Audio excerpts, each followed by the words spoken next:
घटना चक्र पूर्वावलोकन सीरीज में आज की वीडियो की शुरुआत करते हैं आधुनिक भारत के इतिहास से। तो चलिए टाइम को बिना बर्बाद किए देखते हैं। यूरोपीय कंपनियों का आगमन फर्स्ट चैप्टर है मॉडर्न हिस्ट्री का। वास्को डी गामा गुजराती पथ परिदर्शक अहमद इब्न मजीद की सहायता से भारत के पश्चिमी तट पर स्थित बंदरगाह कालीकट पर 20 मई 1498 को पहुंचा। उसने यहां पहुंचकर भारत के नए समुद्री मार्ग की खोज की।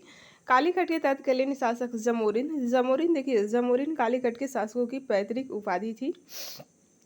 वास्को डी गामा का जमोरिन के द्वारा स्वागत किया गया।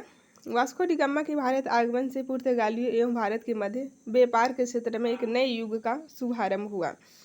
वास्को डी गामा ने काली मिर्च के व्यापार से 60 गुना अधिक मुनाफा कमाया था। कितने गुना? तो 60 गुना अधिक मुनाफा कमाया था काली मिर्च के व्यापार से, जिससे अन्य पुर्तगाली व्यापारियों को भी प्रोत्साहन मिला। 1505 ईस्वी में फ्रांसिसो द अल्मीडा भारत के प्रथम पुर्तगाली वायसराय एवं गवर्नर बनकर आया था। कौन था? Francisco de Almeida. ये भारत में प्रथम पुर्तगाली वायसराय एवं गवर्नर बनकर आया था। कब आया था? 1505। डेट भी याद रखना है क्योंकि प्रीवियस क्वेश्चन पूछे गए हैं। ठीक है। व्यापारिक हितों के परिप्रेक्ष्य में हिंद महासागर में प्रभुत्व स्थापित करने के लिए अल्मीडा ने ब्लू वाटर पॉलिसी अर्थात नीला जल की नीति प्रतिपादित किया। किसके द्वारा किया गया? तो अल्मीडा के द्वारा ब्लू वाटर पॉलिसी प्रतिपादित किया गया। ठीक है। अल्मीडा के बाद अफोंसो द अल्बुकर्क 1509 ईस्वी में भारत का गवर्नर बनकर आया। उसने 1510 ईस्वी में बीजापुर के शासक यूसुफ आदिल शाह से गोवा छीनकर अपने अधिकार में कर लिया। तो ध्यान रखिएगा 1510 में बीजापुर के शासक यूसुफ आदिल शाह से गोवा छीनकर अपने अधिकार में कर लिया। ये भी प्रश्न पूछा गया है। इसे भारत में पुर्तगाली शक्ति का वास्तविक संस्थापक माना जाता है। किसे माना जाता है? तो अल्बुकर्क को पुर्तगाली शक्ति का वास्तविक संस्थापक माना जाता है। ध्यान रखिएगा। अल्बुकर्क ने 1511 ईस्वी में दक्षिण पूर्वी एशिया की महत्वपूर्ण मंडी मलक्का एवं 1515 ईस्वी में फारस की खाड़ी के मुहाने पर स्थित हरमुज पर अधिकार कर लिया। अल्बुकर्क के बाद प्रमुख गवर्नर में से एक नीनो डी कुन्हा था। यह 1529 से 1538 ईस्वी तक गवर्नर रहा। पुर्तगाली यात्री वास्को डी गामा ने भारत के मार्ग की मूलतः इटली निवासी तथा स्पेन द्वारा वित्त पोषित यात्री कोलंबस ने अमेरिका की। ठीक है। वास्को डी गामा किसकी खोज की थी? भारत की। इटली निवासी तथा स्पेन द्वारा वित्त पोषित यात्री कोलंबस ने अमेरिका की खोज की थी। ये इटली के थे लेकिन स्पेन द्वारा ये वित्त पोषित थे। ठीक है। ब्रिटेन के कैप्टन कुक ने ऑस्ट्रेलिया की तथा हॉलैंड के एबल तस्मान ने वान डीमस लैंड वर्तमान तस्मानिया की खोज की थी तथा न्यूजीलैंड की खोज की थी तस्मान के द्वारा। ठीक है। पुर्तगालियों ने भारत में प्रथम यूरोपीय दुर्ग भी का निर्माण अल्बुकर्क के द्वारा। ठीक है। 1503 ईस्वी में कोचिन में कराया गया था। अंजी द्वीप एवं कन्नानोर वर्तमान कन्नौर नाम है में पुर्तगाली दुर्गों का निर्माण फ्रांसिसो द अल्मीडा द्वारा 1505 ईस्वी में कराया गया था। मध्यकाल में सर्वप्रथम भारत से व्यापार संबंध स्थापित करने वाले पुर्तगाली थे। भारत में यूरोपीय व्यापारिक कंपनियों के आगमन का क्रम ध्यान रखिएगा, पूछा गया है बहुत बार। पुर्तगीज सबसे पहले आए थे, उसके बाद डच, अंग्रेज, डेन, फ्रांसीसी। ठीक है। भारत में पुर्तगाली सबसे पहले 1498 ईस्वी में आए तथा सबसे अंत में वर्ष 1961 में वापस गए थे। वर्ष 1961 में गोवा का पुर्तगाली गवर्नर जनरल मैनुएल एंटोनियो वसालो ए सिल्वा 1958 से 61 तक था। भारत की स्वतंत्रता प्राप्ति के दौरान गोवा का गवर्नर जनरल सिल्वेस्ट्रे फेरेइरा बोसा था। ठीक है। यूरोपीय शक्तियों में सर्वप्रथम पुर्तगाली व्यापारियों ने भारत में सामुद्रिक व्यापारिक केंद्र स्थापित किए थे। पुर्तगालियों ने भारत में अपनी पहली फैक्ट्री कालीकट में 1500 ईस्वी में स्थापित की, किंतु इसने शीघ्र ही विनष्ट हो जाने के उपरांत उसी वर्ष कोचीन में एक अन्य फैक्ट्री की स्थापना की। पुर्तगालियों द्वारा भारत में स्थापित प्रथम दुर्ग कोचीन में तथा कन्नौर में 1505 में दूसरे दुर्ग का निर्माण करवाया गया। ठीक है। 1534 ईस्वी में पुर्तगालियों ने बंगाल के शासक गियासुद्दीन महमूद शाह से सतगांव और चटगांव में अपनी फैक्ट्रियां स्थापित करने की अनुमति प्राप्त कर ली। पुर्तगालियों द्वारा हुगली को बंगाल की खाड़ी में समुद्री लूटपाट के लिए अड्डे के रूप में इस्तेमाल किया जाता था। ठीक है। 1632 ईस्वी में मुगल बादशाह शाहजहां ने हुगली में पुर्तगाली बस्तियों को पूरी तरह नष्ट कर दिया और 1000 से अधिक पुर्तगाली निवासियों को बंदी बना लिया था। कासिम बाजार की फैक्ट्री के प्रमुख जोब चार्नक ने अंग्रेजों के व्यापार केंद्र के लिए हुगली के स्थान पर सूतानुती अथवा सूतनौती कलकत्ता का स्थल है कलकत्ता के स्थल को चुना गया था। कोसी वर्तमान में कोसी ये कोचीन है। 1814 ईस्वी में ब्रिटिश उपनिवेश के तहत शामिल हुआ। अंग्रेजी ईस्ट इंडिया कंपनी का सूत्रपात 1599 ईस्वी में हुआ, जब लंदन के कुछ साहसिक व्यापारियों ने एक समूह का गठन कर 30,133 पाउंड की वचनबद्ध अभिदत्त पूंजी के साथ ईस्ट इंडीज कंपनी के लिए अभिप्रेत समुद्री अभियान हेतु आवेदन प्रस्ताव ब्रिटिश क्राउन के समक्ष प्रस्तुत किया। ठीक है। हालांकि इन साहसिक व्यापारियों के मूल प्रस्ताव को प्रिवी काउंसिल की स्वीकृति नहीं मिल सकी, तथापि अगले वर्ष वे पुनः एकत्र हुए और इस बार उन्होंने ब्रिटिश क्राउन की पूर्व सहमति से ईस्ट इंडीज अभियान हेतु जहाज एवं अन्य साजो सामान खरीदने प्रारंभ किए तथा अपने पूंजी को भी बढ़ाकर 68,373 पाउंड कर दिया। 31 दिसंबर 1600 को ब्रिटिश महारानी एलिजाबेथ ने इन्हें the governor and company of merchants of London training into the East Indies के नाम के तहत रॉयल चार्टर ऑफ इनकॉर्पोरेशन प्रदान किया और इस प्रकार ईस्ट इंडिया कंपनी का आधिकारिक रूप से गठन हुआ। ठीक है। इस दौरान भारत का बादशाह कौन था? तो अकबर था। बहुत बार पूछा गया है। 1556 से लेकर 1605 में अकबर की मृत्यु हुई थी। ठीक है। लिवेंट कंपनी को 1592 ईस्वी में स्थल मार्ग से भारत में व्यापार करने का अधिकार पत्र प्राप्त हुआ था। जहांगीर के शासनकाल में इंग्लिश ईस्ट इंडिया कंपनी ने सर्वप्रथम 1611 ईस्वी मछलीपट्टनम अथवा मछलीपट्टनम में एक अस्थायी कारखाना स्थापित किया। 1613 में सूरत में स्थापित कारखाना अंग्रेजों का प्रथम अस्थायी कारखाना था। ठीक है। सूरत में डसों द्वारा फैक्ट्री 1616 ईस्वी में, जबकि फ्रांसीसियों द्वारा 1668 ईस्वी में स्थापित की गई थी। थॉमस वेस्ट नामक अंग्रेज अधिकारी ने पुर्तगालियों को स्वाली के स्थान पर हराया था। तो ये भी प्रश्न पूछा गया है। थॉमस वेस्ट नामक अंग्रेज अधिकारी ने पुर्तगालियों को कहाँ पर हराया था? तो स्वाली के स्थान पर। 1662 ईस्वी में इंग्लैंड के सम्राट चार्ल्स द्वितीय का विवाह पुर्तगाल की राजकुमारी कैथरीन से होने पर चार्ल्स को बम्बई उपहार के रूप में प्राप्त हुआ था, जिसे उन्होंने 1668 ईस्वी में 10 पाउंड वार्षिक किराए पर ब्रिटिश ईस्ट इंडिया कंपनी को दे दिया था। ठीक है। बम्बई के अंग्रेज गवर्नर जॉन चाइल्ड ने 1668 ईस्वी में बम्बई और पश्चिमी समुद्र तट के मुगल बंदरगाहों का घेरा डाला तथा मक्का जाने वाले हज यात्रियों को बंदी बनाने का प्रयास किया। फलस्वरूप उसे औरंगजेब ने भारत से निष्कासित करने का आदेश दिया था। कर्नाटक का प्रथम युद्ध कब हुआ था? 1746 से 48 के बीच ऑस्ट्रिया के उत्तराधिकारी युद्ध, जो 1740 ईस्वी में आरंभ हुआ था, का विस्तार मात्र था। ठीक है। गृह सरकारों की आज्ञा के विरुद्ध ही दोनों दलों अंग्रेज एवं फ्रांसीसी में 1746 ईस्वी में युद्ध आरंभ हो गया। अंग्रेज कैप्टन वार्नेट के नेतृत्व में अंग्रेजी सेना द्वारा कुछ फ्रांसीसी जहाज़ों पर अधिकार कर लेना युद्ध का तत्कालिक कारण था। ठीक है। तो कर्नाटक का प्रथम युद्ध का तत्कालिक कारण ध्यान रखिएगा, कुछ फ्रांसीसी जहाज़ों पर अधिकार कर लेना। प्रथम कर्नाटक युद्ध के समय ही कर्नाटक के नवाब अनवरुद्दीन ने महफूज खां के नेतृत्व में 10,000 की भारतीय सेना को फ्रांसीसियों पर आक्रमण करने के लिए भेजा। कैप्टन पैराडाइज के नेतृत्व में फ्रांसीसी सेना ने अडयार नदी पर स्थित सेंट थॉमे नामक स्थान पर नवाब की सेना को पराजित किया। यूरोप में युद्ध बंद होते ही कर्नाटक का प्रथम युद्ध समाप्त हो गया।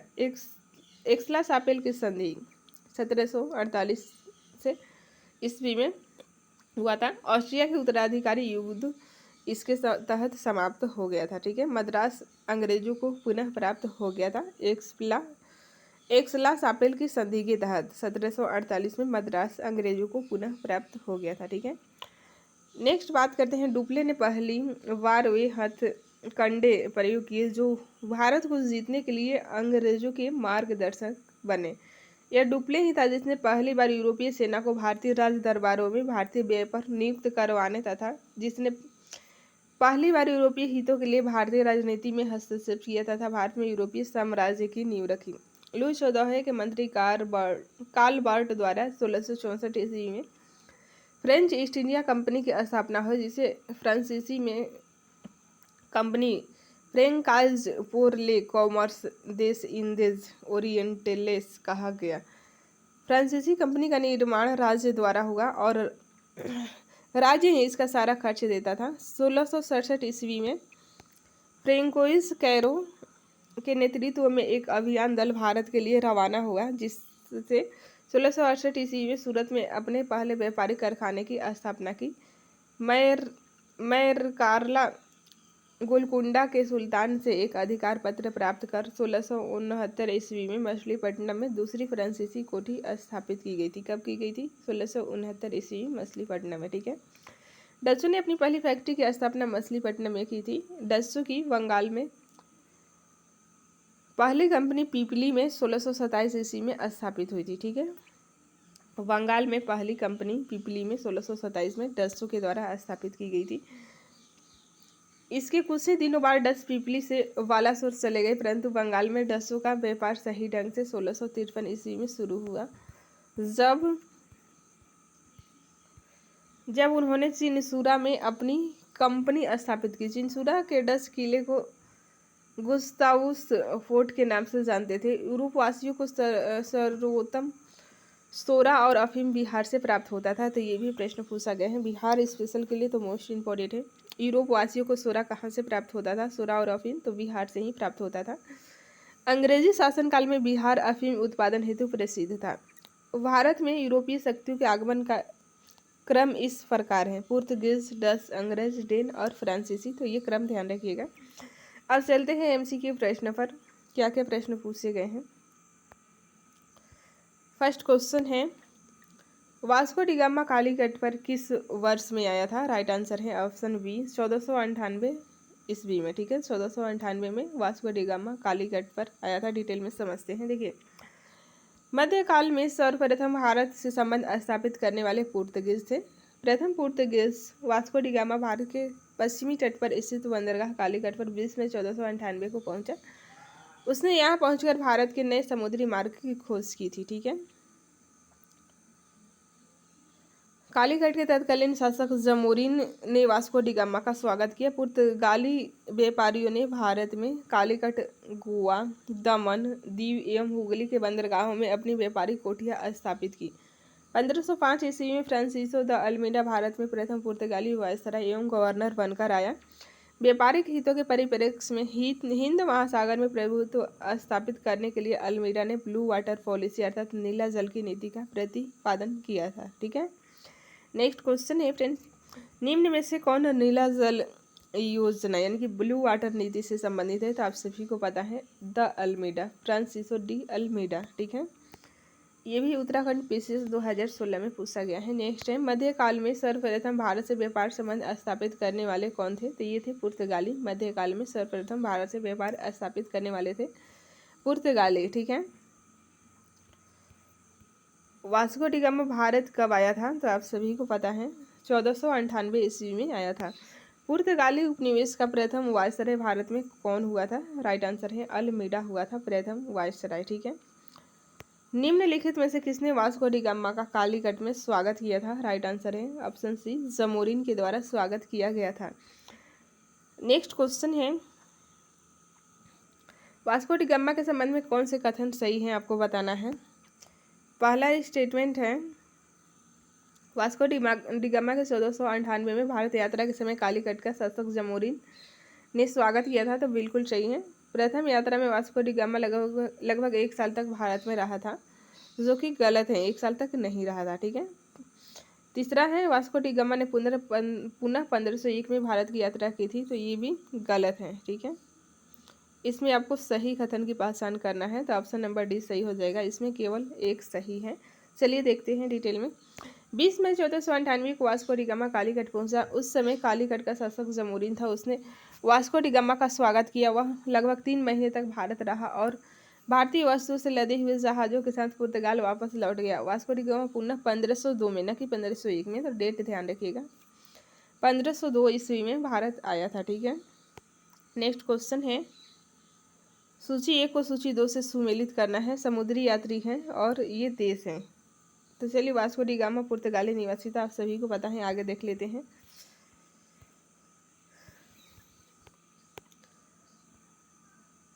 चलिए इसका देख लेते हैं एक्सप्लेनेशन ही। पुर्तगाली यात्री वास्को डी गामा ने भारत के मार्ग की मूलतः इटली निवासी तथा स्पेन द्वारा वित्त पोषित यात्री कोलंबस ने अमेरिका की, ठीक है, तो कोलंबस की बात होगी तो ध्यान रखिएगा, अमेरिका की खोज की थी। ब्रिटेन के कैप्टन कुक ने ऑस्ट्रेलिया की तथा हॉलैंड के एबल तस्मान ने वान डी मॉस लैंड वर्तमान तस्मानिया तथा न्यूजीलैंड की खोज की थी। तो नोट्स आप लोग ध्यान से पढ़े होंगे, तो ये सभी नोट्स से ही प्रश्न पूछे गए हैं। ठीक है।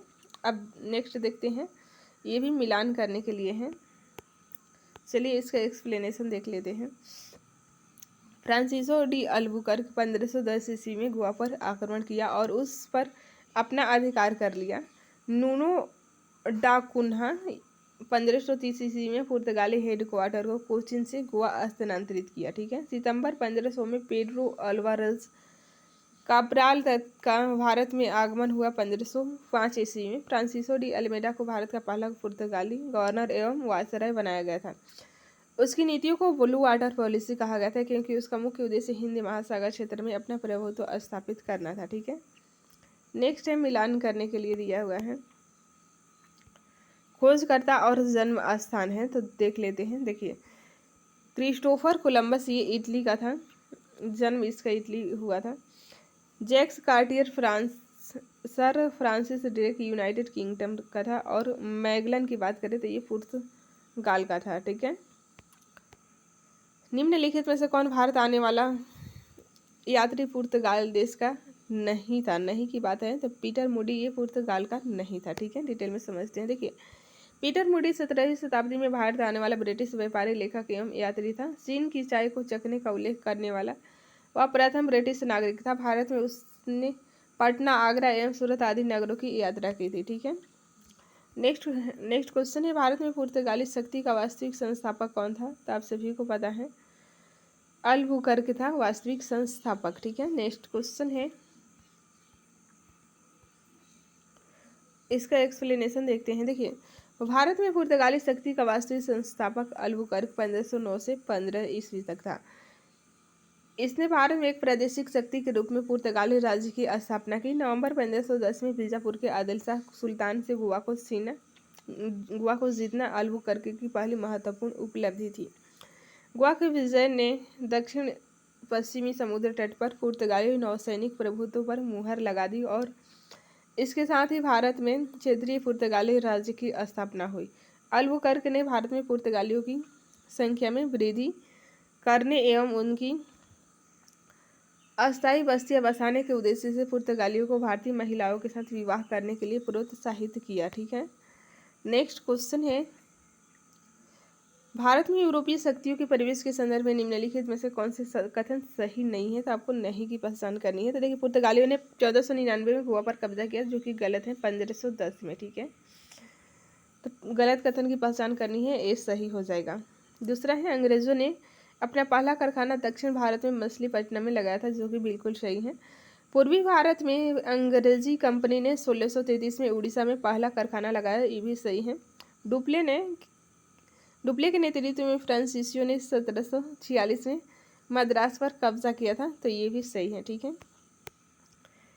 पुर्तगालियों ने भारत में निम्नलिखित में से किस स्थान पर प्रथम दुर्ग का निर्माण किया था? तो आप सभी को पता है, कोचीन में पुर्तगालियों के द्वारा प्रथम दुर्ग का निर्माण किया गया था। ध्यान रखिएगा। ठीक है। कब किया गया था? तो 1503 ईस्वी में किया गया था। किन यूरोपियों ने भारत में प्रथमतः सामुद्रिक व्यापारी केंद्र स्थापित किए थे? तो ये थे पुर्तगाली।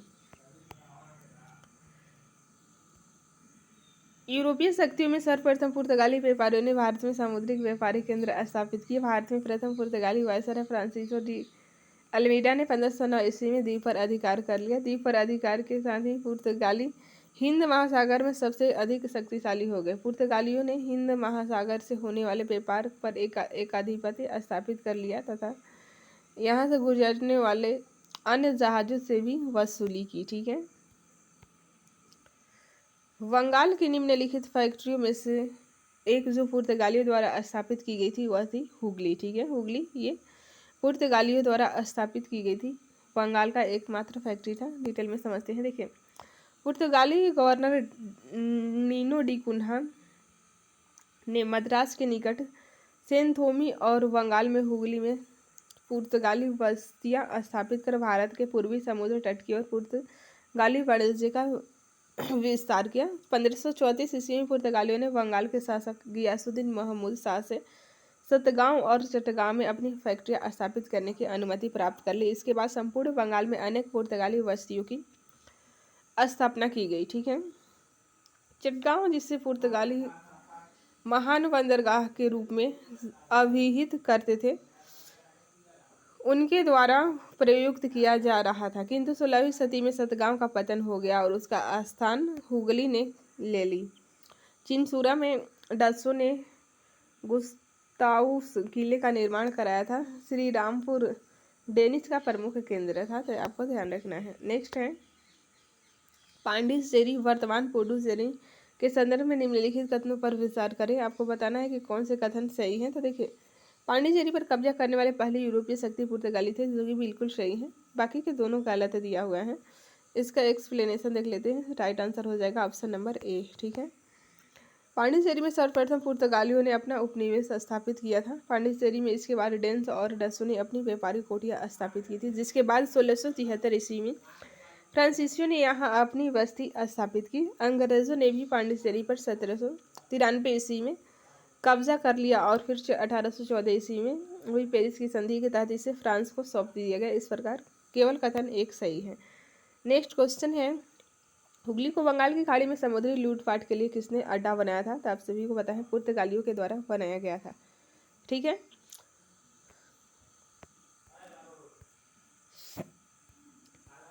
नेक्स्ट क्वेश्चन है, बंगाल की खाड़ी में समुद्री डकैती हेतु हुगली का उपयोग कौन करता था? तो आप सभी को पता है, पुर्तगालियों के द्वारा किया जाता था समुद्री डकैती हेतु। ठीक है।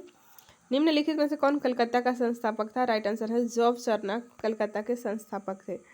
डिटेल में समझते हैं। देखिए, कासिम बाजार की फैक्ट्री के प्रमुख जॉब चार्नक ने अंग्रेजों के व्यापार केंद्र के लिए हुगली के स्थान पर सुल्तानुती अथवा सूतनौती को चुना। उसे ही कलकत्ता का संस्थापक माना जाता है। हालांकि मई 2003 में दिए गए अपने निर्णय में कलकत्ता उच्च न्यायालय की एक खंडपीठ ने जॉब चार्नक को कलकत्ता का संस्थापक न मानते हुए कहा कि कलकत्ता जॉब चार्नक के आगमन से पूर्व अस्तित्व में था तथा इस आधार पर कलकत्ता का स्थापना 14 अगस्त 1690 को दिवस भी नहीं माना जा सकता है। ठीक है।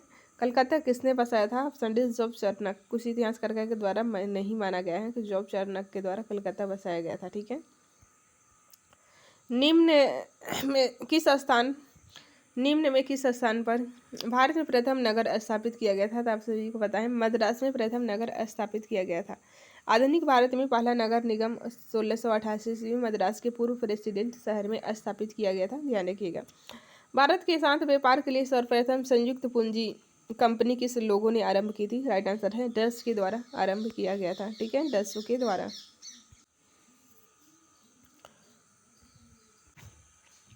नेक्स्ट क्वेश्चन है, भारत के साथ व्यापार के लिए सर्वप्रथम संयुक्त पूंजी कंपनी किन लोगों ने आरंभ की थी? राइट आंसर है ऑप्शन बी डच्चू के द्वारा। ध्यान रखिएगा, डच्चू के द्वारा संयुक्त पूंजी आरंभ की गई थी। सॉरी, डिटेल में समझते हैं। देखिए, भारत के साथ व्यापार के लिए सर्वप्रथम संयुक्त पूंजी कंपनी 1599 ईस्वी में लंदन में स्थापित अंग्रेजी East India Company the governor and company of merchant of London trading into the East Indies थी। इसके बाद 1602 ईस्वी में डच संसद द्वारा पारित प्रस्ताव से एक संयुक्त डच ईस्ट इंडिया कंपनी की स्थापना हुई। विकल्प में ब्रिटेन न होने के कारण ऑप्शन बी सही उत्तर होगा। ठीक है, अगर ब्रिटेन ऑप्शन में है तो आपको ब्रिटेन ही सही उत्तर हो जाएगा, क्योंकि सबसे पहले ब्रिटेन में ही 1599 में आरंभ की गई थी। निम्नलिखित कथनों में से कौन से कथन सही है?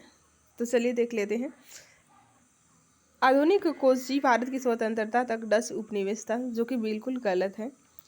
स्वतंत्रता तक नहीं था। ठीक है, डचों ने पुर्तगालियों को पराजित किया और आधुनिक कोची में उन्होंने फोर्ट विलियम्स का निर्माण किया, जो कि बिल्कुल सही है। ऑप्शन बी सही हो जाएगा। चलिए देख लेते हैं, इसका आंसर बी ही सही उत्तर है। ये यूपीएससी 2005 का पूछा गया प्रश्न है। ठीक है, नेक्स्ट क्वेश्चन है, भारत में ईस्ट इंडिया कंपनी की सफलता का राज था। तो देखिए, ये सभी राज था सफलता का। भारत में राष्ट्रीय भावना की कमी थी, कंपनी की सेना को पश्चिमी प्रशिक्षण मिला था तथा उनके पास आधुनिक हथियार थे। ठीक है, भारतीय सैनिकों में राष्ट्रीय भावना का अभाव था, जिसके फलस्वरूप कोई जो उन्हें अच्छा वेतन दे अपनी सेवा में लग सकता था। ठीक है, तो उपयुक्त तीनों सही हैं। Option number D. Next question है, निम्नलिखित ब्रिटिश कंपनियों में से किसे भारत में व्यापार करने का पहला अधिकार पत्र प्राप्त हुआ था? राइट आंसर है लिवेंट कंपनी को। ठीक है, लिवेंट कंपनी को डिटेल में समझते हैं। देखिए, लिवेंट कंपनी को 1593 ईस्वी में स्थल मार्ग से व्यापार में भारत में व्यापार करने का अधिकार पत्र प्राप्त हुआ था। 31 दिसंबर 1600 को महारानी एलिजाबेथ प्रथम ने the governor and company of merchant of London trading into the East Indies को समुद्री मार्ग से ईस्ट इंडीज के साथ व्यापार करने का पहला अधिकार पत्र प्रदान किया गया था। 1702 ईस्वी में इसने न्यू कंपनी तथा महारानी एनी के साथ मिलकर एक त्रिपक्षीय इकरारनामा किया, जिसके तहत पुरानी कंपनी 7 साल के भीतर खुद को बंद कर देगी तथा 1709 ईस्वी में दोनों कंपनियां मिलकर नए नाम United company of merchant of England trading to the last Indies के रूप में अपने व्यापार को बढ़ाई। यह कंपनी सामान्यतः ईस्ट इंडिया कंपनी के साथ कंपनी के नाम से प्रसिद्ध हुई। ठीक है, नेक्स्ट क्वेश्चन है, लंदन में ब्रिटिश ईस्ट इंडिया कंपनी के गठन के समय भारत का निम्नलिखित में से कौन सा बादशाह था? तो ध्यान रखिएगा, अकबर था। ठीक है, नेक्स्ट क्वेश्चन है, इसको डिटेल में समझते हैं। देखिए, सितंबर 1599 में लंदन में कुछ व्यापारियों ने लॉर्ड मेयर की अध्यक्षता में एक सभा का आयोजन किया। इसमें पूर्व द्वीप समूह के साथ व्यापार करने की योजनाएं तैयार की गई।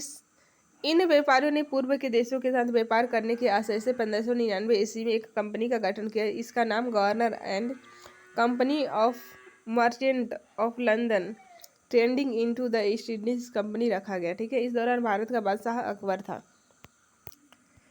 किस मुगल सम्राट के काल में इंग्लिश ईस्ट इंडिया कंपनी ने भारत में सर्वप्रथम कारखाना स्थापित किया था? तो ऑप्शन डी, जहांगीर के समय में किया था। कब किया था? 1611 ईस्वी में। ठीक है, मछलीपट्टनम में, ध्यान रखिएगा। 1613 में सूरत में स्थापित कारखाना अंग्रेजों का प्रथम अस्थायी कारखाना था। ये अस्थायी था 1611 वाला। बाकी 1613 में सूरत में जो स्थापित हुआ था ये अस्थायी कारखाना था। नेक्स्ट है, भारत में 1613 में अंग्रेजों ने अपनी पहली फैक्ट्री कहाँ स्थापित की थी? तो सूरत में स्थापित की थी। ध्यान रखिएगा, डिटेल में समझते हैं। देखिए, कैप्टन विलियम हॉकिंस सूरत से मुगल दरबार 1608 ईस्वी में पहुंचा, किंतु सूरत में फैक्ट्री की स्थापना की अनुमति पाने में सफल नहीं हो सका। 1611 में पुर्तगालियों के विरोध के बावजूद कैप्टन मिडल्टन सूरत के समीप सवाली पहुंचा और मुगल गवर्नर से वहां व्यापार करने की अनुमति पाने में सफल हो गया। कैप्टन थॉमस वेस्ट्री द्वारा सूरत के बंदरगाह के विजय ने पुर्तगाली एकाधिकार की निरंतरता को भंग किया तथा तदुपरांत अंग्रेजों ने सूरत में 1613 ईस्वी में अस्थायी रूप से एक फैक्ट्री स्थापित की। यहाँ से अंग्रेजों ने अपने व्यापार को देश के दूसरे भागों में फैलाया तथा शीघ्र ही अहमदाबाद, बुरहानपुर, अजमेर तथा आगरा में सहयोगी फैक्ट्री स्थापित की। ठीक है, नेक्स्ट क्वेश्चन है, 17वीं शताब्दी के पहले चतुर्थांश में निम्नलिखित में से कहाँ इंग्लिश ईस्ट इंडिया कंपनी का कारखाना स्थित था? तो ध्यान रखिएगा, भरूच में केवल स्थित था ईस्ट इंडिया कंपनी का।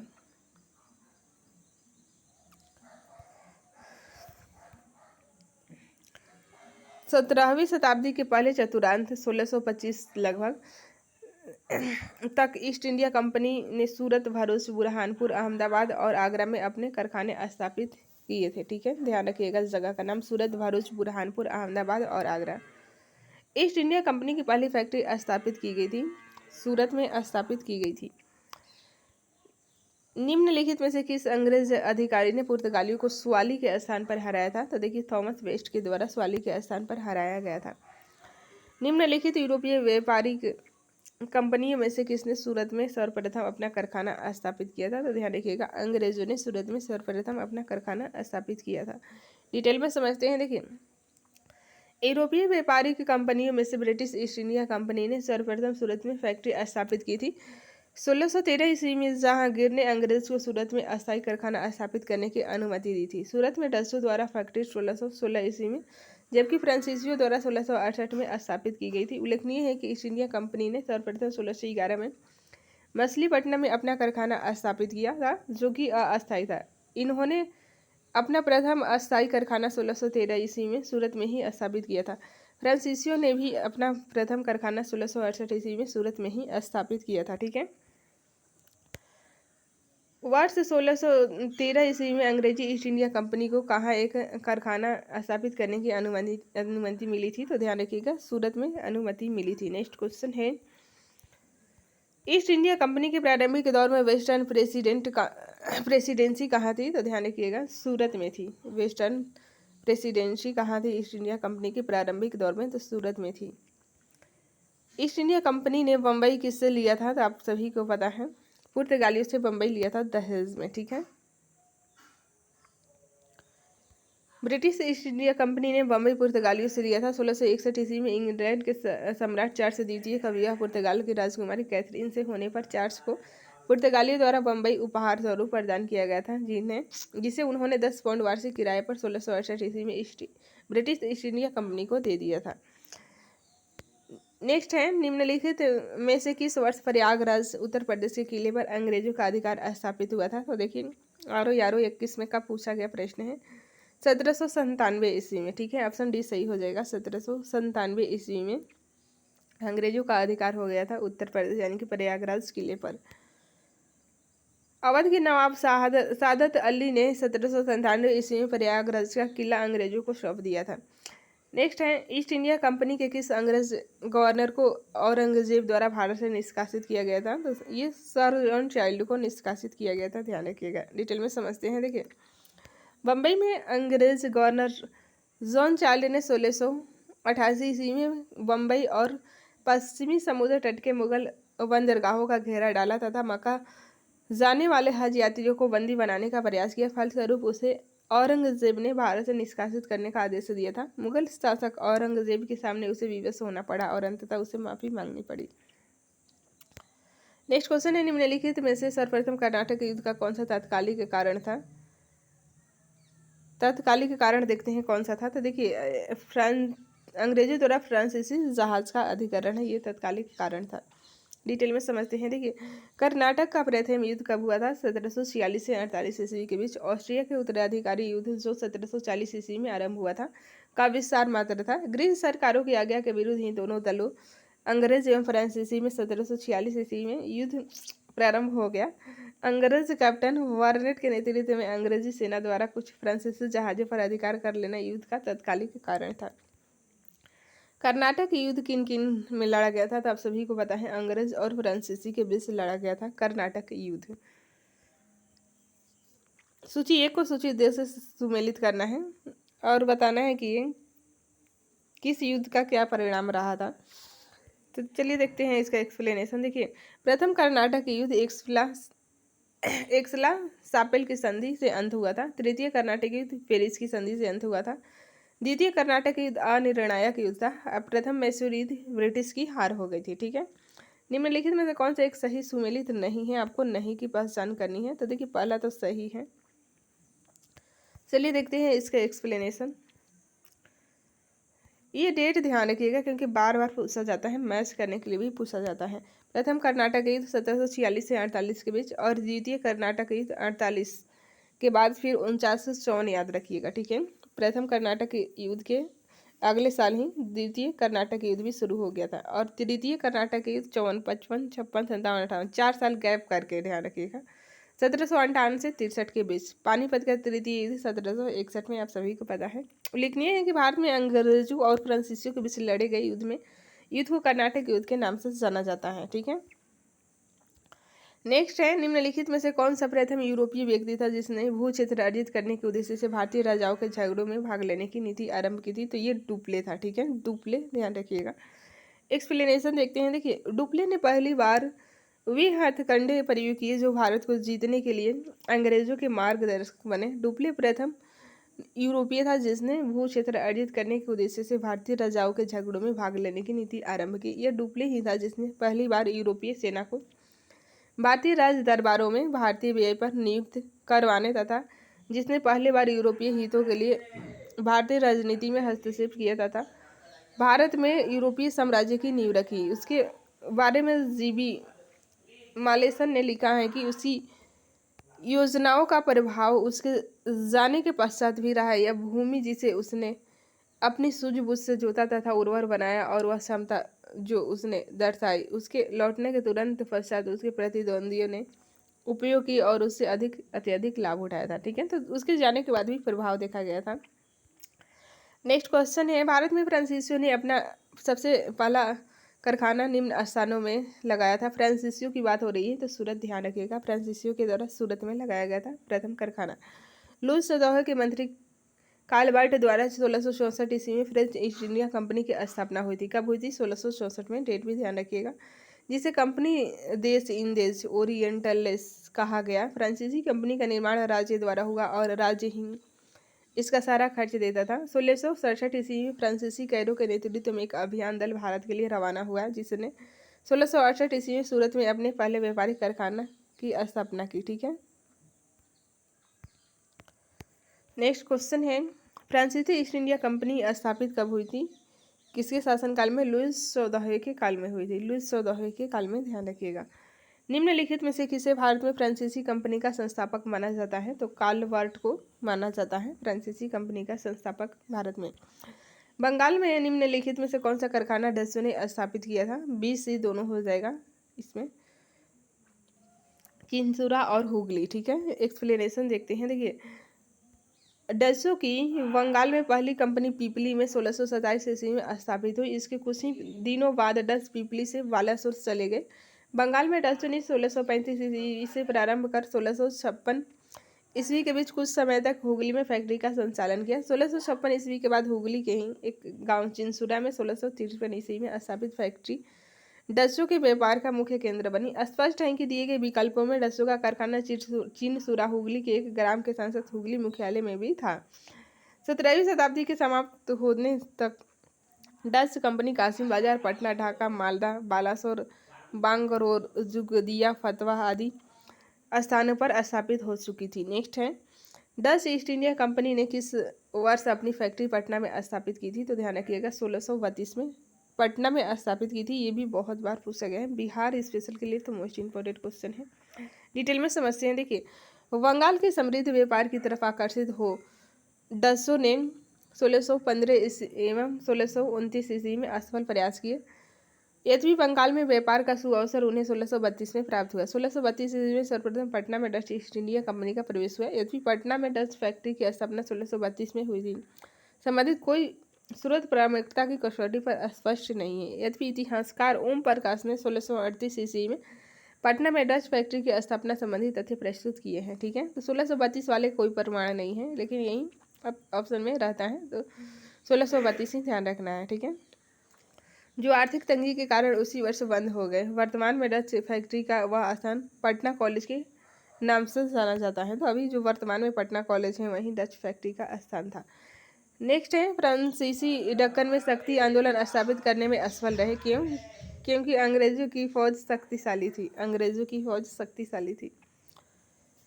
फ्रांसीसियों की पराजय का एक मुख्य कारण उसकी कमजोर नौसेना थी। वाल्टेयर के अनुसार ऑस्ट्रिया के उत्तराधिकारी युद्ध के समय फ्रांस की जल शक्ति का इतना ह्रास हुआ कि सप्तवर्षीय युद्ध के समय उनके पास एक भी जलपोत नहीं था। दूसरी ओर अंग्रेज के पास एक शक्तिशाली सेना थी, तो ये भी हार का मुख्य कारण था। ध्यान रखिएगा। नेक्स्ट है, निम्न यूरोपीय शक्तियों को भारतीय व्यापार में समय समय पर प्रवेश किया है। तो देखिए इसका सही उत्तर हो जाएगा, सबसे पहले आए थे पुर्तगाली आए थे, ठीक है, बी सही हो जाएगा। उसके बाद डच आए थे, अंग्रेज तीसरे नंबर पर, और लास्ट में आए थे फ्रांसीसी। तो ये क्रम है, ठीक है, 4 2 1 3। नेक्स्ट है सूची 1 को सूची 2 से सही सुमेलित करें। सूची के अंत में दिए गए कोड का उत्तर चुनना है आपको, सही उत्तर। चलिए देखते हैं। देखिए पांडिचेरी की बात करें तो ये फ्रेंच के द्वारा, गोवा पुर्तगीज के द्वारा अधिकार किया गया था, ट्रांकेवार डेनिश के द्वारा, और सद्रास डचों के द्वारा। उस क्षेत्र की पहचान करें जहाँ से यूरोपवासियों को सर्वोत्तम सोरा और अफीम प्राप्त होता था। तो ये था आपका बिहार था, ठीक है। नेक्स्ट क्वेश्चन है अंग्रेजी शासनकाल में भारत का कौन सा क्षेत्र अफीम उत्पादन हेतु प्रसिद्ध था। तो बिहार अफीम उत्पादन हेतु प्रसिद्ध था। पीपीएससी में बहुत बार पूछा गया है। निम्नलिखित यूरोपियों में से कौन सा एक स्वतंत्रता पूर्व भारतीय व्यापारी के रूप में सबसे अंत में आया था। तो अंत की बात होगी तो आपको ध्यान रखना है फ्रांसीसी, और प्रथम की बात होगी तो पुर्तगाली ध्यान रखना है। नेक्स्ट क्वेश्चन है, इसका एक्सप्लेनेशन देखते हैं। देखिए 16वीं शताब्दी में यूरोप के अनेक राष्ट्रों के व्यापारी समय समय पर व्यापार की वजह से भारत में आए। इन यूरोपियों में सबसे पहले 1498 में पुर्तगाली, 1605 में डच, 1608 में अंग्रेज तथा 1664 में फ्रांसीसियों का आगमन हुआ था। इस प्रकार उपयुक्त विकल्पों में भारत आने वाले व्यापारियों में सबसे अंत में फ्रांसीसी का आगमन हुआ था। नेक्स्ट है, निम्नलिखित में से किन स्थानों पर डचों ने अपने व्यापारिक अड्डे स्थापित किए थे। ध्यान रखिएगा, उपयुक्त सभी हो जाएंगे। उपयुक्त सभी जगह पर व्यापारिक अड्डे स्थापित किए थे। नागपट्टनम, चिंसूरा, मछलीपट्टनम, सूरत, भरूच, आगरा, कोचीन, अहमदाबाद, पटना, ये सभी डचों के द्वारा स्थापित किए गए थे, ठीक है। नेक्स्ट क्वेश्चन है, निम्नलिखित पर विचार करें। आपको बताना है कि भारत को देन थी। उपयुक्त में से कौन अंग्रेजों की भारत की देन थी। तो अंग्रेजों की देन की बात हो रही है। मृदा के स्वरूप तथा उपज के गुणों के आधार पर भूमि राजस्व का मूल्यांकन, जो कि गलत है, अंग्रेजों के द्वारा नहीं थी। युद्ध में चलती फिरती तोपों का उपयोग ये भी नहीं था। तंबाकू और लाल मिर्च की खेती, तो इनमें से कोई भी नहीं था, ठीक है। चलिए एक्सप्लेनेशन देखते हैं, जो कि मोस्ट इंपॉर्टेंट है, ध्यान से सुनिए। देखिए मृदा के स्वरूप तथा उपज के गुणों के आधार पर भूमि राजस्व का मूल्यांकन अंग्रेजों से पूर्व शेरशाह सूरी एवं अकबर के द्वारा किया जा चुका था, ठीक है। भारत में तंबाकू और लाल मिर्च की खेती पुर्तगालियों की देन थी, और चलती फिरती तोपों का प्रचलन मुगल में भी था। अकबर के आयुध निर्माण कारखाने में तमाम प्रकार की बड़ी छोटी तोपें तैयार की जाती थी। तो इस प्रकार इनमें से कोई भी अंग्रेजों की देन नहीं थी। नेक्स्ट है, किसने ईस्ट इंडिया कंपनी के बारे में यह टिप्पणी की थी कि कंपनी एक असंगति है, परंतु यह उस व्यवस्था का भाग है जहाँ सब कुछ असंगति है। तो ये था आपका टीवी मैकाले का कथन है। ईस्ट इंडिया कंपनी के बारे में टीवी मैकाले का ये कथन है। ऑप्शन नंबर 20 सही हो जाएगा। एक्सप्लेनेशन देखते हैं। देखिए लॉर्ड थॉमस वेविंगटन मैकाले ब्रिटेन का राजनीतिज्ञ तथा इतिहासकार था। 1834 से 1838 ईस्वी तक वह भारत की सुप्रीम काउंसिल में लॉ मेंबर तथा लॉ कमीशन का प्रधान रहा। प्रसिद्ध दंड विधान ग्रंथ द इंडियन पिनल कोड की पांडुलिपि इसी ने तैयार की थी। अंग्रेजी को भारत की सरकारी भाषा तथा शिक्षा का माध्यम और यूरोपीय साहित्य, दर्शन तथा विज्ञान को भारतीय शिक्षा का लक्ष्य बनाने में इसकी महत्वपूर्ण भूमिका थी। ईस्ट इंडिया कंपनी की नीतियों पर टिप्पणी करते हुए मैकाले ने कहा था कि कंपनी एक असंगत है, परंतु यह उस व्यवस्था का भाग है जहाँ सब कुछ ही असंगत है, ठीक है। नेक्स्ट क्वेश्चन है, एक्सला-सापेल 1748 ईस्वी की संधि के संदर्भ में निम्नलिखित में से कौन से कथन सही है। तो आपको बताना है। देखिए सही उत्तर हो जाएगा, इसमें दोनों सही हैं। प्रथम कर्नाटक युद्ध की समाप्ति हुई थी और अंग्रेजों को मद्रास पुनः प्राप्त हो गया था। 1 और 2 इसमें दोनों सही हैं। डिटेल में समझते हैं। एक्सला-सापेल की संधि 1748 में से ऑस्ट्रिया के उत्तराधिकारी का युद्ध समाप्त हो गया। यूरोप का युद्ध बंद होते ही कर्नाटक का प्रथम युद्ध समाप्त हो गया तथा मद्रास अंग्रेजों को पुनः प्राप्त हो गया था, ठीक है। नेक्स्ट क्वेश्चन है, भारत में अंग्रेजों की सफलता तथा फ्रांसीसियों की असफलता के कारण के संदर्भ में निम्नलिखित में से कौन से कथन सही हैं। तो देखिए इसका सही उत्तर हो जाएगा, सही कथन की पहचान करनी है। इसमें दोनों सही हैं। अंग्रेजों को बंगाल विजय से अपार धन एवं जनशक्ति का मिलना, ठीक है। अंग्रेजों की बेहतर नौसैनिक ताकत, तो ये दोनों सही हो जाएगा। आरओ में पूछा गया प्रश्न है।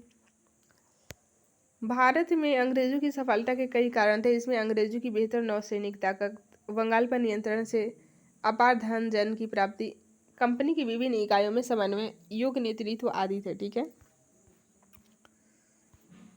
तो ये फर्स्ट चैप्टर हम लोग कंप्लीट कर चुके हैं। नेक्स्ट चैप्टर है ईस्ट इंडिया कंपनी और बंगाल के नवाब। नोट्स देखते हैं, शॉर्ट नोट्स जो कि मोस्ट इंपॉर्टेंट हैं, ध्यान से सुनते जाइए। ये नोट्स को ध्यान से सुन लेते हैं तो आपको आने वाले क्वेश्चन बनने लगेंगे। ठीक है, मुगल सम्राट द्वारा स्वतंत्र रूप से नियुक्त बंगाल का अंतिम गवर्नर मुर्शिद कुली खान 1717 से 1727 ईस्वी तक था। इसने अपनी राजधानी ढाका से मकसूदाबाद बनाया और नगर का नाम मुर्शिदाबाद रख दिया। ठीक है, इसने भूमि बंदोबस्त में इजारा व्यवस्था प्रारंभ की। अली वर्दी खान 1740 से 1756 ने यूरोपियों की तुलना मधुमक्खियों से की तथा कहा कि यदि उन्हें न छेड़ा जाए तो ये शहद देंगी और यदि छेड़ा जाए तो ये काट काट कर मार डालेंगी। किसका कथन है? तो अली वर्दी खान का। ये भी बहुत बार पूछा गया है, ध्यान रखिएगा। इसकी मृत्यु के पश्चात उसका दौहित्र सिराजुद्दौला उत्तराधिकारी बना। ब्लैक होल की कथित घटना 20 जून 1756 को सिराजुद्दौला के समय में हुई थी। J. हॉलवेल को शेष जीवित रहने वालों में से एक था।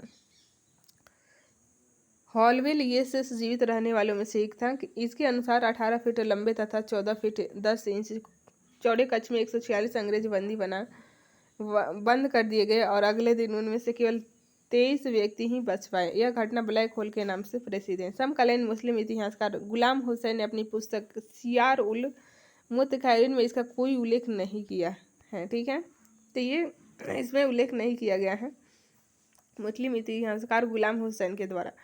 भारतवर्ष में ब्रिटिश साम्राज्य के संस्थापक लॉर्ड रॉबर्ट क्लाइव को माना जाता है, जिसने प्लासी के युद्ध 23 जून जो कि 1757 में हुआ था, बंगाल के नवाब सिराजुद्दौला को पराजित कर पहली बार भारत में ब्रिटिश प्रभुत्व की नींव रखी थी। प्लासी वर्तमान नाम प्लासी है। ये कहाँ पर है? तो बंगाल में है।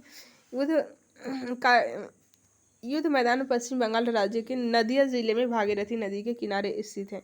क्लाइव भारत में बंगाल के गवर्नर के पद पर 1757 से 60 के बीच रहा था। 1765 से 67 तक रहा था। ठीक है, 2 बार रहा था, 1757 से 60 तक और फिर 1765 से 67 के बीच। इस दौरान उसने अवध के नवाब शुजाउद्दौला के साथ इलाहाबाद की संधि की। तो ये इलाहाबाद की संधि किन किन के बीच हुई थी, ध्यान रखिएगा। शुजाउद्दौला के साथ, अवध के नवाब शुजाउद्दौला और रॉबर्ट क्लाइव के बीच, अंग्रेजों के बीच। ठीक है, अंग्रेज सैनिकों का एक श्वेत विद्रोह उसके समय में हुआ था। क्लाइव द्वारा बंगाल में सफलतापूर्वक एक लुटेरा राज्य की स्थापना की गई थी। क्लाइव एक सैनिक के रूप में जन नेता था। विलियम पिट का यह कथन है कि वह स्वर्ग से उत्पन्न सेना नायक था। किसका कथन है? विलियम पिट का। स्वर्ग से उत्पन्न सेना नायक किसके बारे में? तो ये रॉबर्ट क्लाइव के बारे में। ठीक है, अलीवर्दी खान के उत्तराधिकारी नवाबों में मीर कासिम सबसे योग्य था। पूर्णिमा तथा रंगपुर के फौजदार के रूप में वह अपनी योग्यता पहले ही दर्शा चुका था। वह अपनी राजधानी मुर्शिदाबाद से मुंगेर ले आया। संभवतः वह मुर्शिदाबाद के षड्यंत्रमय वातावरण तक कलकत्ता से दूर रहना चाहता था ताकि अंग्रेजों का हस्तक्षेप अधिक न हो। मीर कासिम ने सेना का गठन यूरोपीय पद्धति पर करने का निश्चय किया। उसके अनुसार मुंगेर में तोपें तथा जोड़ेदार बंदूकें बनाने की व्यवस्था की गई। इसके अतिरिक्त मीर कासिम राज्य की आर्थिक स्थिति को भी सुधारने के लिए प्रयत्नशील रहा। ठीक है, जिन अधिकारियों ने गबन किया था उन पर बड़े बड़े जुर्माने लगाए गए। कुछ नए कर भी उसने लगाए।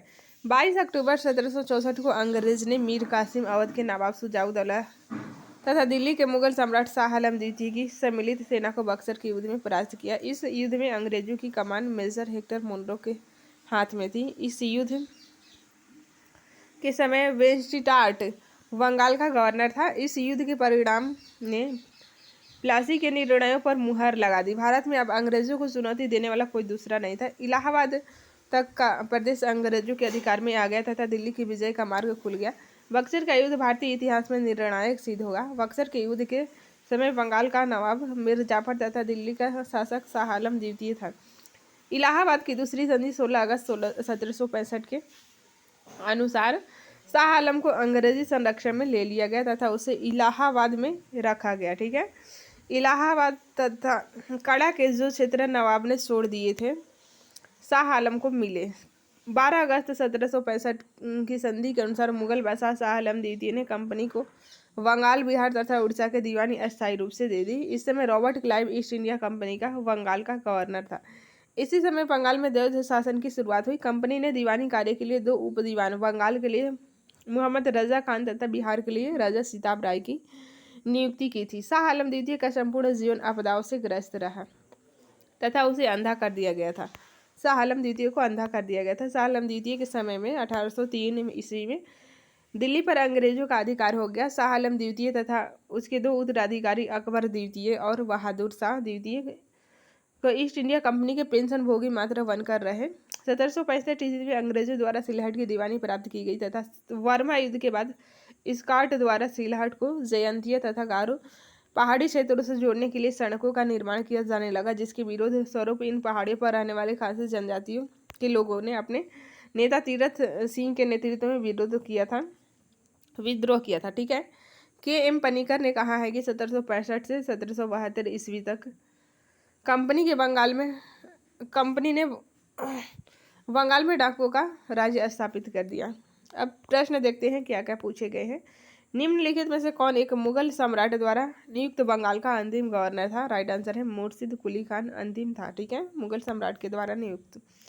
डिटेल में समझते हैं। देखिए, मुगल सम्राट फर्रुखसिंह द्वारा 1717 ईस्वी में मुर्शिद कुली खान को बंगाल का गवर्नर सूबेदार नियुक्त किया गया था। मुर्शिद कुली खान की मृत्यु के पश्चात उसका दामाद सुजाउद्दीन बंगाल का सूबेदार बना, जिसे तत्कालीन मुगल सम्राट मुहम्मद शाह रंगीला द्वारा मान्यता प्रदान की गई। अतः मुगल सम्राट द्वारा नियुक्त बंगाल का अंतिम गवर्नर मुर्शिद कुली खान था। आपको ध्यान रखना है। नेक्स्ट है मुगल बादशाह द्वारा नियुक्त बंगाल का अंतिम सूबेदार, वही क्वेश्चन है मुर्शिद कुली खान, ध्यान रखिएगा। नेक्स्ट क्वेश्चन है निम्नलिखित में से कौन सा युद्ध था जिसने भारत में ब्रिटिश प्रभुत्व को प्रारंभ किया? ऑप्शन बी प्लासी का युद्ध हो जाएगा। प्लासी का युद्ध डिटेल में समझते हैं। भारत में ब्रिटिश प्रभुत्व का प्रारंभ प्लासी के युद्ध से हुआ। प्लासी के युद्ध 23 जून 1757 में रॉबर्ट क्लाइव के नेतृत्व में अंग्रेजों ने बंगाल के नवाब सिराजुद्दौला को पराजित किया। नवाब की सेना 3 राजद्रोहियों मीर जाफर, यार लतीफ और राय दुर्लभ की सेना नायकत्व में थी। नवाब की एक अग्रगामी टुकड़ी के नेता मीर मदन तथा मोहनलाल ने सहसा एक गोली में रणभूमि में ही मीर मदन मारा गया। नवाब सिराजुद्दौला द्वारा अपने प्रमुख अधिकारियों से मंत्रणा के दौरान मीर जाफर ने उसे पीछा हटने को कहा तथा यह भी कहा कि नवाब को सेना का नेतृत्व सेना अध्यक्षों के हाथ में छोड़ युद्ध क्षेत्र से चले जाना चाहिए। सिराजुद्दौला वापस मुर्शिदाबाद लौट गया, यही उसकी हार का कारण बना। प्लासी के युद्ध ने अंग्रेजों को तत्कालीन सैनिक एवं वाणिज्यिक लाभ प्रदान किया, इसने कृषि उत्पादन और दस्तकारियों के क्षेत्र में अग्रणी 3 राज्यों बिहार, बंगाल और उड़ीसा में राजनीतिक प्रभुत्व स्थापित करने के लिए पृष्ठभूमि तैयार की। इन युद्ध ने वस्तुतः भारत में ब्रिटिश साम्राज्य की नींव डाली तथा ऐसे भारत में ब्रिटिश ईस्ट इंडिया कंपनी की पहली निर्णायक सफलता माना जाता है। जबकि सर्वाधिक निर्णायक युद्ध बक्सर का युद्ध 1764 ईस्वी था, जिसने भारत में वास्तविक रूप से ब्रिटिश प्रभुसत्ता स्थापित की थी। नेक्स्ट क्वेश्चन है इंग्लैंड की ईस्ट इंडिया कंपनी की भारत में प्रथम निर्णायक सैन्य सफलता मानी जाती है? तो ऑप्शन बी हो जाएगा, प्लासी का युद्ध हो जाएगा। ठीक है, प्लासी का युद्ध कब लड़ा गया था? तो आप सभी को पता है 1757 को, 23 जून 1757। डेट भी ध्यान रखिएगा क्योंकि पूछा गया है। ठीक है, सिराजुद्दौला लॉर्ड क्लाइव द्वारा परास्त हुआ था। किस युद्ध में परास्त हुआ था? तो ये प्लासी के युद्ध में परास्त हुआ था। भारतवर्ष में ब्रिटिश साम्राज्य का संस्थापक कौन था? आप सभी को पता है रॉबर्ट क्लाइव था। ठीक है, ऑप्शन नंबर सी सही हो जाएगा। एक्सप्लेनेशन देखते हैं। देखिए, भारतवर्ष में ब्रिटिश साम्राज्य के संस्थापक लॉर्ड रॉबर्ट क्लाइव को माना जाता है, जिसने प्लासी के युद्ध 23 जून 1757 में बंगाल के नवाब सिराजुद्दौला को पराजित कर पहली बार भारत में ब्रिटिश प्रभुत्व की नींव रखी थी। ठीक है, निम्नलिखित में से किसे स्वर्ग से उत्पन्न सेनानायक कहा गया है? तो हम लोग देख चुके हैं, रॉबर्ट क्लाइव को कहा गया है। ठीक है, विलियम पिट के द्वारा ये कहा गया था, वह स्वर्ग से उत्पन्न सेनानायक था। ठीक है, नेक्स्ट क्वेश्चन है प्लासी का युद्ध मैदान कहाँ स्थित है? राइट आंसर है पश्चिम बंगाल में स्थित है। नेक्स्ट क्वेश्चन है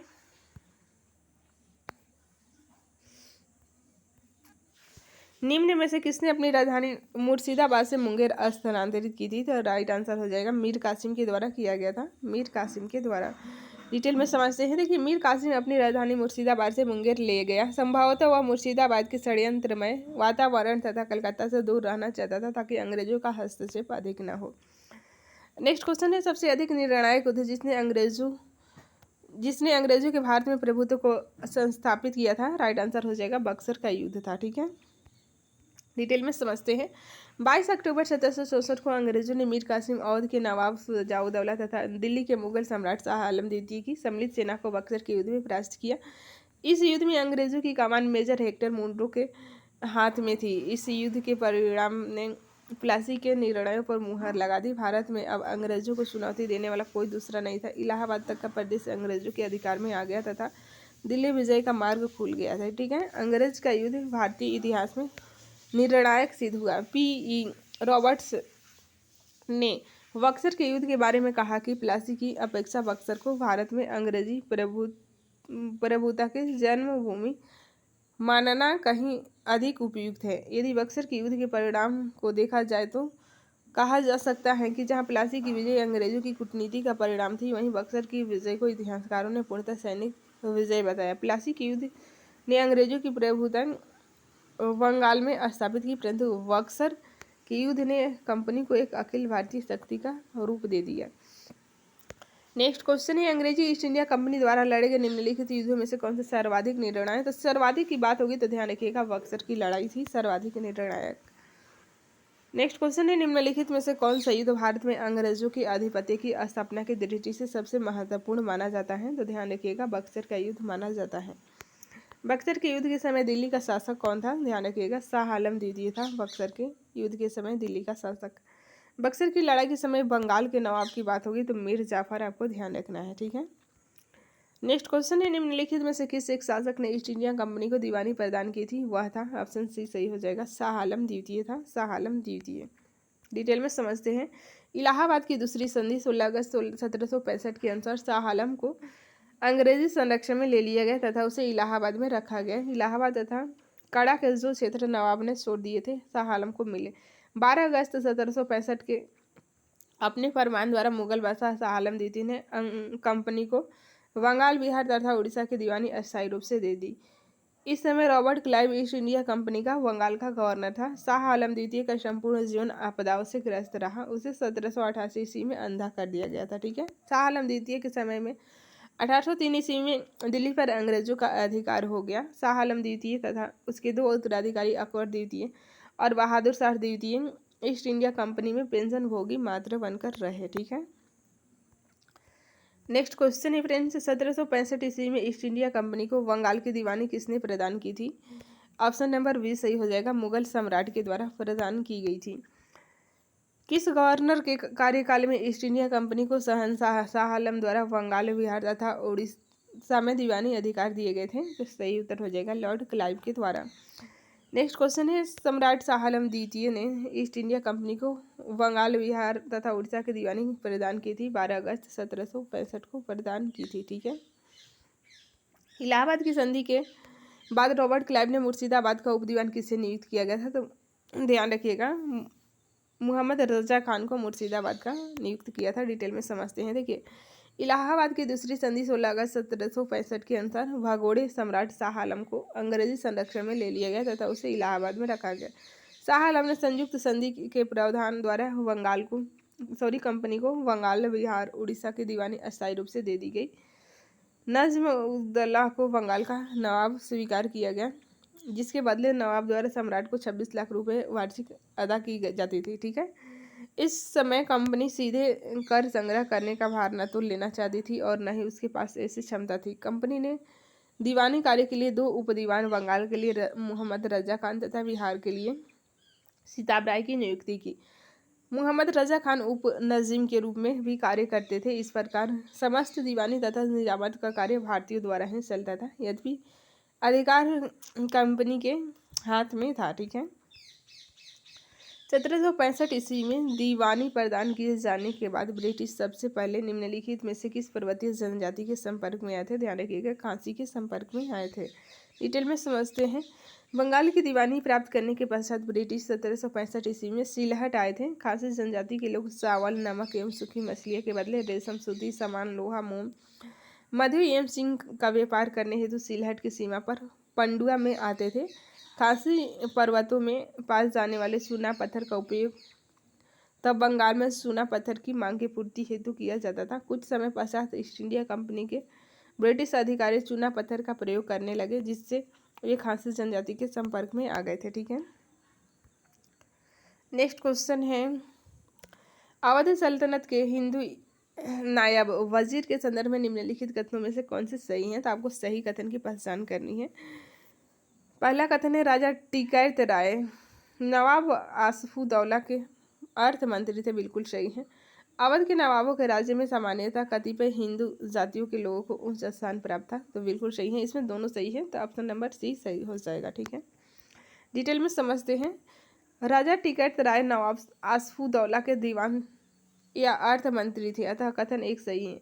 अवध के नवाबों के राज्य में हिंदू अधिकारियों को भी उच्च पदों पर नियुक्ति की गई। उदाहरणतः आसफउद्दौला के दीवान राजा टिकैत राय व राजा झाऊलाल एवं नवाब सफदर जंग के प्रधानमंत्री व सेनानायक राजा नावल राय आदि इन्हीं जातियों के प्रतिनिधि थे, अतः कथन दो भी सही है। ठीक है, 18वें शतक में भारत में लड़े गए युद्धों का निम्नलिखित में से सही कालानुक्रम कौन सा है? ऑप्शन नंबर बी सही हो जाएगा। अंबर का युद्ध, प्लासी युद्ध, वांडीवास युद्ध और बक्सर का युद्ध, ये सही क्रम है। ठीक है, चलिए इसका डेट देख लेते हैं, जो कि मोस्ट इम्पोर्टेंट है, ध्यान से सुनते जाइए। देखिए, अंबर के युद्ध की बात करें तो ये 1749 ईस्वी में मुजफ्फर जंग, चंदा साहब तथा फ्रांसीसियों की संयुक्त सेनाओं ने बेलूर के समीप अंबर नामक स्थान पर कर्नाटक के नवाब अनवरुद्दीन को पराजित कर उसकी हत्या कर दी थी। मुजफ्फर जंग दक्कन का सूबेदार बन गया। इस उपलक्ष्य में उसने अपने हितकारी डुप्ले को कृष्णा नदी के दक्षिणी भाग के